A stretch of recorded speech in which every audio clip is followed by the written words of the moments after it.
Dictation 85 शब्द प्रति minute. 5 second बाद शुरू।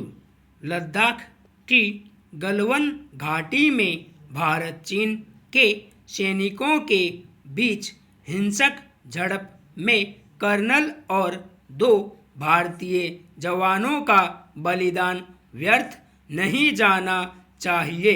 हालांकि इस झड़प में कुछ चीनी सैनिकों के भी मारे जाने की खबर है, लेकिन इससे चीन का अपराध कम नहीं हो जाता।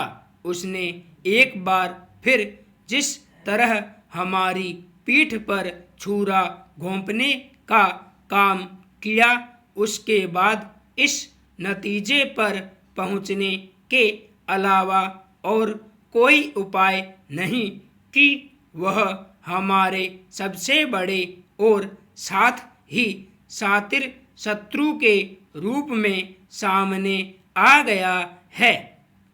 यह धूर्तता की पराकाष्ठा है कि वह भारतीय क्षेत्र में अतिक्रमण भी करता है और फिर भारत को शांति बनाए रखने का उपदेश देते हुए पीछे हटने से इनकार भी करता है। भारत की सीमाओं पर अपने विस्तारवादी रवैये का निर्लज्ज प्रदर्शन करने के पीछे उसका इरादा कुछ भी हो, अब उस पर रत्ती भर भी विश्वास नहीं किया जाना चाहिए। गलवान घाटी की घटना यही बता रही है कि पानी सिर के ऊपर बहने लगा है। मित्रता की आड़ में शत्रुतापूर्ण रवैये का परिचय देना और भारत को नीचा दिखाना चीन की आदत बन गई है।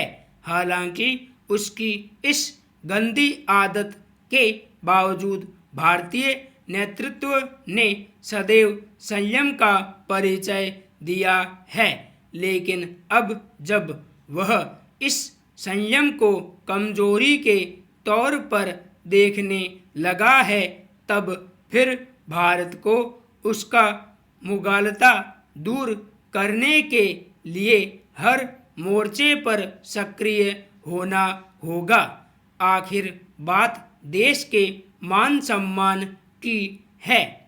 चीन को यह पता चलना ही चाहिए कि वह दादागिरी के बल पर भारत से अपने रिश्ते कायम नहीं कर सकता। आवश्यक केवल यह नहीं है कि आत्मनिर्भर भारत अभियान के तहत चीनी उत्पादों का आयात सीमित किया जाए, बल्कि यह भी है कि भारत अपनी तिब्बत, ताइवान और हांगकांग नीति पर सिरे से तय करे।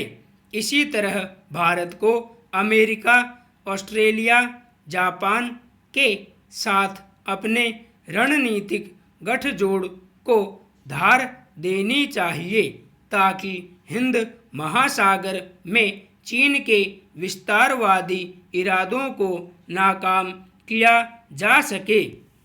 कोरोना कहर के कारण चीन के खिलाफ वैश्विक स्तर पर जो माहौल बना है, उसमें भी भारत को अपनी भागीदारी बढ़ानी चाहिए।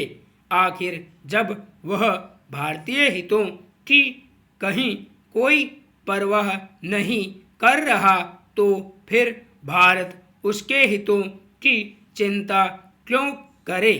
तानाशाह चीनी नेतृत्व को यह संदेश देने की सख्त जरूरत है कि ताली एक हाथ से नहीं बज सकती।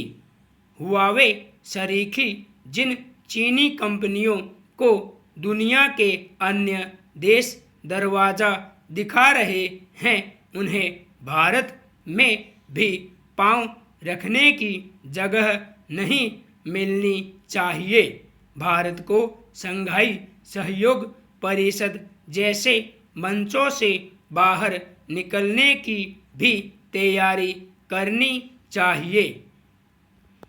संपूर्ण विराम।